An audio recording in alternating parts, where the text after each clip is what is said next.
Hi guys, daily life ব্লগে আবার আপনাদের সাথে একটি নতুন ব্লগ শেয়ার করছি। তো আজকে জার্নি হচ্ছে আমার বাড়ি থেকে আমার ক্লিনিক পর্যন্ত। তো সাথে থাকুন, দেখতে থাকুন কোন কোন জায়গায় স্টপেজ দিই বা কোথায় কোথায় দাঁড়ায় বা কোথায় কিভাবে যায়। তো চলে আসলাম আমার বাইকের কাছে। সামনে দুই ডগি হাঁটতে হাঁটতে যাচ্ছে। তো ডগি মানে বোন আর কি, অ্যাকচুয়ালি তো আমি বোনদের ডগিই বলি। গাইস, এই দেখুন দুই ডগি, এই যে ছোট ডগি, এই যে বড় ডগি, আর ওই হচ্ছে আমার বাহন।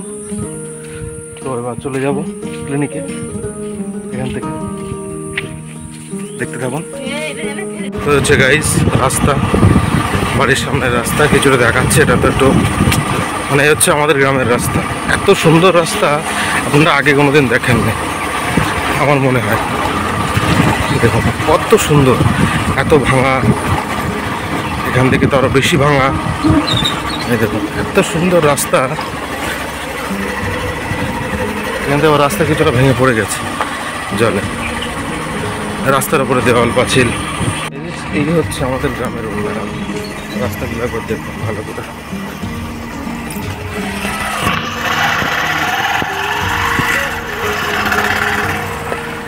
এই হচ্ছে গ্রামের উন্নয়ন। যদি না ধরি হাতে করে যখন তখন চলে যাবো। সুন্দর রাস্তা, এই রাস্তা দিয়ে একসাথে দুটো গাড়ি পারাপার করা যায় না। একটা অটো গেলে একটা বাইক পারাপার করতে অসুবিধা হয়। আমার ভিডিও কি জাম্পিং হচ্ছে আপনি বুঝতেই পারছেন, এত পরিমাণে জাম্পিং হচ্ছে। আমি ফোনটা ধরেছিলাম কারণ আমি রাস্তাটা ভালো করে দেখাতে পারছিলাম না। তো রোজ এই সমস্যার মধ্যে দিয়ে আমাদেরকে যাতায়াত করতে হয়। এই দেখুন রাস্তা ভাঙা, খানা গর্ত, আপনারা দেখতে পাচ্ছেন কিনা আমি জানি না। আমার গাড়ির জাম্পিং দেখে বুঝতে পারবেন রাস্তাটা কেমন ভাঙাই। দেখুন রাস্তার ধারে কোনো মাটি নেই, গার্ডওয়াল নেই, চারি সাইড দিয়ে পুকুর, যখন তখন একটা বিপদ ঘটে যেতে পারে। এই হচ্ছে আমাদের গ্রামের রাস্তার অবস্থা। আপনাদের যদি এগুলো দেখে একটু দয়ামায়া হয়ে থাকে আমাদের উপরে, অবশ্যই ভিডিওটা শেয়ার করবেন। দেখুন কি ক্রিটিক্যাল কন্ডিশন হয়ে রয়েছে এই জায়গাটায়। বর্ষা হলে তো নদী। আমাদের গ্রামের মেন রাস্তা টপকে এই রাস্তায় আসতে হয়। এটা হচ্ছে একতারপুর বাজারের উপর দিয়ে যেতে হয় এই রাস্তাটা দিয়ে। পোতাগাছি মোড় বলে একটা জায়গা আছে, ওখান থেকে টার্ন নিতে হবে। তো এটা হচ্ছে ইনছুরা টু নাকশা রোড, ঠিক আছে। এই রোডে একমাত্র যাতায়াত পরিষেবা হচ্ছে খন্ডান রুটের অটো, যেটা কামারপাড়া অবধি যায়। আর এই রুটে হচ্ছে ইনছুরা থেকে মগরা পর্যন্ত ম্যাজিক চলে। আপনারা দেখছেন বন্ধুরা ছোটো ছোটো ছেলেমেয়েরা খেলা করছে, কত সুন্দর রাস্তার ধারে, কত সুন্দর একটা মনোরম দৃশ্য। এখন একজনকে দেখাচ্ছে বিশ্বজিতে দাঁড়িয়ে আছে, সব ছবি তুলে নিচ্ছি আমি। বিশ্বজিতে দাঁড়িয়ে আছে, কত সুন্দর দেখুন মাঠের একটা মনোরম দৃশ্য।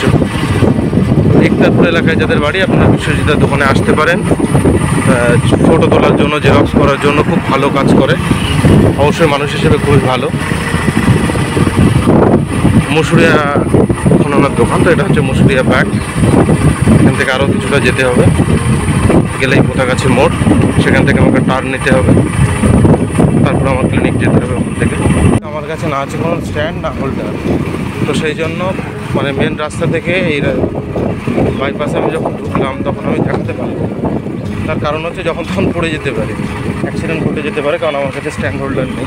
তো এইভাবেই দেখাচ্ছে। ওর মনোরম দৃশ্য, একটি রাস্তার চিত্র আপনাদের দেখাবো।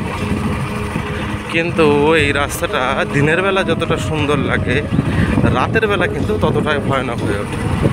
প্রায় 1 কিলোমিটার কোনো বাড়ি নেই, কোনো মানুষজন নেই, পুরো শুধু ফাঁকা আর ফাঁকা। এই রাস্তাটা নতুন হচ্ছে, আগেও খুব খারাপ ছিল, তখন খুব অসুবিধা হতো। তবে এই রাস্তাটা হচ্ছে, যার জন্য আমার একটু সুবিধা হয়। আমার শুধু বলে কথা না, এই রাত্রে যারা এই দিক দিয়ে কাজবাজ করে বাড়ি ফেরে, যেসব ঘোষ কাকুরা ছানা দিয়ে বাড়ি আসে, তাদের সুবিধা হয় এবং অনেকেরই সুবিধা হয়। এখান থেকে কিছু পেশেন্ট আমাকে যায়, তাদের আমাকে যেতে সুবিধা হয়, আমার বাড়ি ফিরতে সুবিধা হয়। কিন্তু রাত্রেবেলা এই জায়গাটা অনেকটা ভয়ানক হয়ে ওঠে। অনেক শিয়াল রাস্তার উপরে ঘোরাফেরা করে, প্রচুর শিয়াল ঘোরাফেরা করে রাস্তার উপরে। হয়তো ভাববেন যে এখনও শিয়াল আছে, অবশ্যই আছে। গ্রামের দিকে আপনি আসুন, এই রাস্তায় দলে দলে শিয়াল দেখতে পাবেন রাত্রেবেলা। খুব সুন্দর একটা মনোরম পরিবেশ রাস্তাটার। তো ফাইনালি গাইজ পৌঁছে গেলাম আমার ক্লিনিকে। তো আজকের ব্লগ এই পর্যন্তই, ক্লিনিকে পৌঁছানো পর্যন্ত।